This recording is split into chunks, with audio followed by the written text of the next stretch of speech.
पौष पूर्णिमा व्रत कथा। द्वापर युग में एक बार यशोदा मैया ने श्री कृष्ण से कहा कि तुम तो पूरे संसार के पालन करता हो, आज तुम मुझे कोई ऐसा व्रत बताओ जिसे करने से किसी भी स्त्री को विधवा होने का भय न रहे तथा इससे मनुष्यों की सभी मनोकामनाएं पूर्ण हों।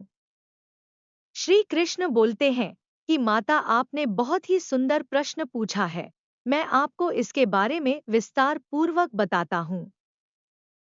सौभाग्य प्राप्ति के लिए महिलाओं को 32 पूर्णमासियों के व्रत को करना चाहिए। इससे उनकी सभी मनोकामनाएं पूर्ण होती हैं और उन्हें सौभाग्यवती होने का आशीष मिलता है। अब मैं आपको इससे जुड़ी हुई कथा सुनाता हूँ। इस भूमंडल पर एक अत्यंत प्रसिद्ध राजा चंद्रहास से पालित अनेक प्रकार के रत्नों से परिपूर्ण कातिका नाम की एक नगरी थी। वहां पर धनेश्वर नाम का एक ब्राह्मण था और उसकी स्त्री अति सुशीला रूपवती थी। दोनों ही उस नगरी में बड़े प्रेम के साथ रहते थे। घर में धन धान्य आदि की कमी नहीं थी, लेकिन उनको एक बड़ा दुख था कि उनकी कोई संतान नहीं थी। इस कष्ट से वह अत्यंत दुखी रहते थे। एक दिन एक बड़ा तपस्वी योगी उस नगरी में आया। वह योगी उस ब्राह्मण के घर को छोड़कर अन्य सब घरों से भिक्षा लाकर भोजन किया करता था, लेकिन रूपवती से वह भिक्षा नहीं लिया करता था। एक समय वह किसी अन्य घर से भिक्षा लेकर गंगा किनारे जाकर भिक्षान्न को प्रेमपूर्वक खा रहा था। तभी धनेश्वर ने योगी को देखा और अपनी भिक्षा के अनादर से दुखी होकर योगी से बोला, महात्मन, आप सब घरों से भिक्षा लेते हैं परंतु मेरे घर की भिक्षा कभी भी नहीं लेते, इसका कारण क्या है? योगी ने कहा कि निःसंतान के घर की भीख पतितों के अन्न के तुल्य होती है और जो पतितों का अन्न खाता है वह भी पतित हो जाता है। चूंकि तुम निःसंतान हो, अतः पतित हो जाने के भय से मैं तुम्हारे घर की भिक्षा नहीं लेता हूँ। धनेश्वर यह बात सुनकर अपने मन में बहुत दुखी हुआ और हाथ जोड़कर योगी के पैरों पर गिर पड़ा तथा आर्तभाव से कहने लगा, हे महाराज, यदि ऐसा है तो आप मुझको पुत्र प्राप्ति का उपाय बताइए। आप सर्वज्ञ हैं, मुझ पर अवश्य ही यह कृपा कीजिए। धन की मेरे घर में कोई कमी नहीं, परंतु मैं पुत्र न होने के कारण अत्यंत दुखी हूँ। आप मेरे इस दुख का हरण करें, आप सामर्थ्यवान हैं। यह सुनकर योगी कहने लगे, हे ब्राह्मण, तुम चंडी देवी की आराधना करो। घर आकर उसने अपने स्त्री से सब वृत्तांत कहा और स्वयं तप के निमित्त वन में चला गया। वन में जाकर उसने चंडी देवी की उपासना की और उपवास किया। चंडी देवी ने 16वें दिन उसको स्वप्न में दर्शन दिया और कहा, हे धनेश्वर, तुझे पुत्र होगा, परंतु वह 16 वर्ष की आयु में ही मृत्यु को प्राप्त हो जाएगा। यदि तुम दोनों पति पत्नी 32 पूर्णमासियों का व्रत विधिपूर्वक करोगे तो वह दीर्घायु होगा। जितनी तुम्हारी सामर्थ्य हो उतने आटे के दिए बनाकर शिवजी का पूजन करना और पूर्णमासी का व्रत रखना। प्रातःकाल होने पर इस स्थान के समीप ही तुम्हें एक आम का वृक्ष दिखाई देगा। उस पर चढ़कर एक फल तोड़कर शीघ्र अपने घर चले जाना और अपनी स्त्री से सब वृत्तांत कहना। जब वह श्री शंकर जी का ध्यान करके उस फल को खा लेगी, तब भगवान शंकर की कृपा से वह गर्भवती हो जाएगी।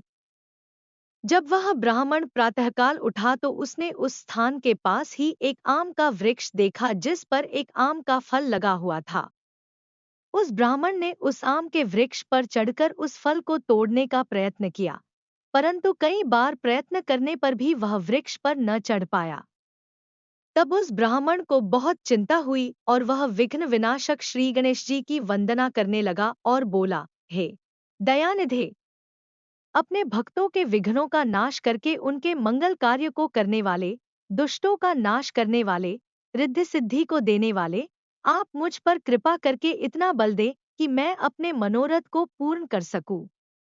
इस प्रकार गणेश जी की प्रार्थना करने पर उनकी कृपा से धनेश्वर वृक्ष पर चढ़ गया और उसने एक अति सुंदर आम का फल देखा।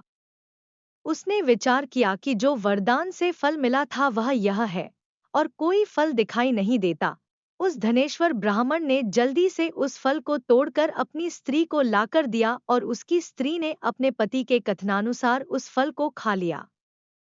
इसके पश्चात वह गर्भवती हो गई। देवी जी की असीम कृपा से उसे एक अत्यंत सुंदर पुत्र की प्राप्ति हुई, जिसका नाम उन्होंने देवीदास रखा। माता पिता के हर्ष और शोक के साथ वह बालक शुक्ल पक्ष के चंद्रमा की भांति बढ़ने लगा। भवानी की कृपा से वह बालक बहुत ही सुंदर, सुशील और पढ़ने में बहुत ही निपुण हो गया।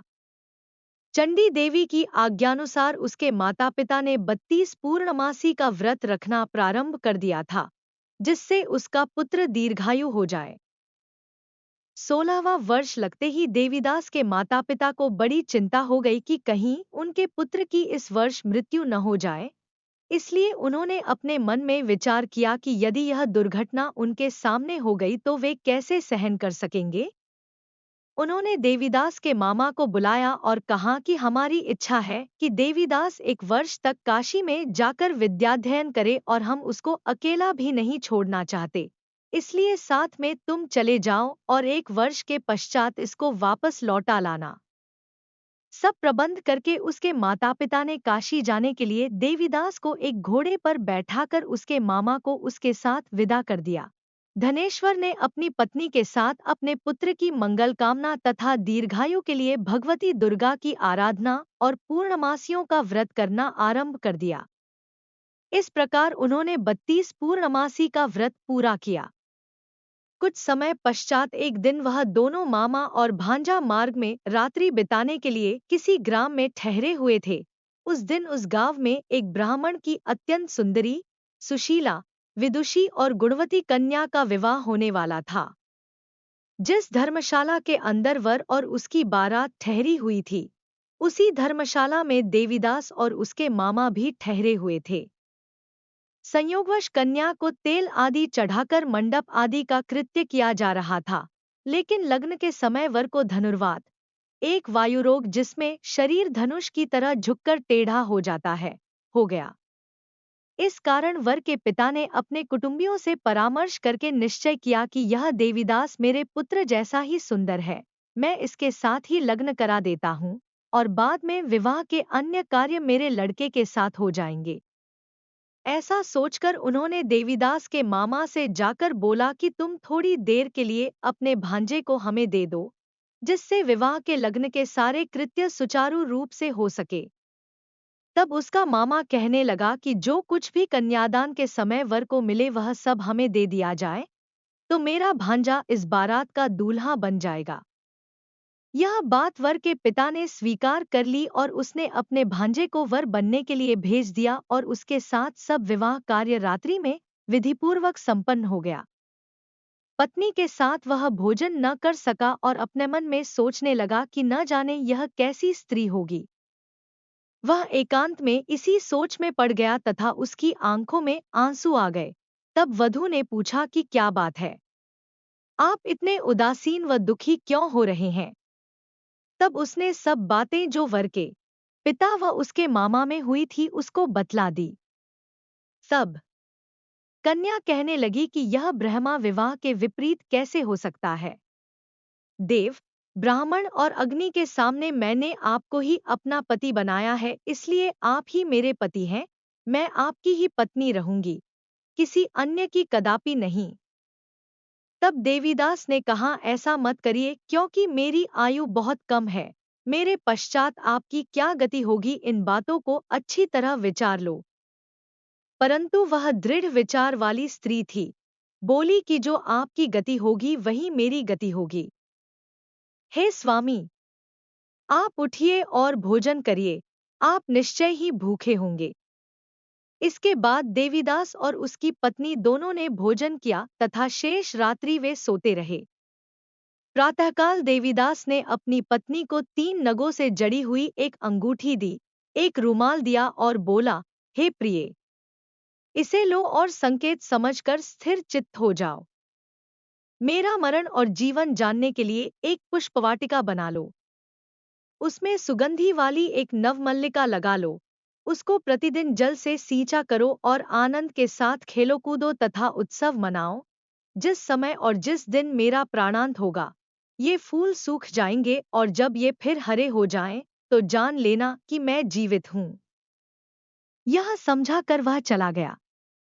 प्रातःकाल होते ही वहां पर गाजे बाजे बजने लगे और जिस समय विवाह के कार्य समाप्त करने के लिए वर तथा सब बाराती मंडप में आए तो कन्या ने वर को भली प्रकार से देखकर अपने पिता से कहा कि यह मेरा पति नहीं है।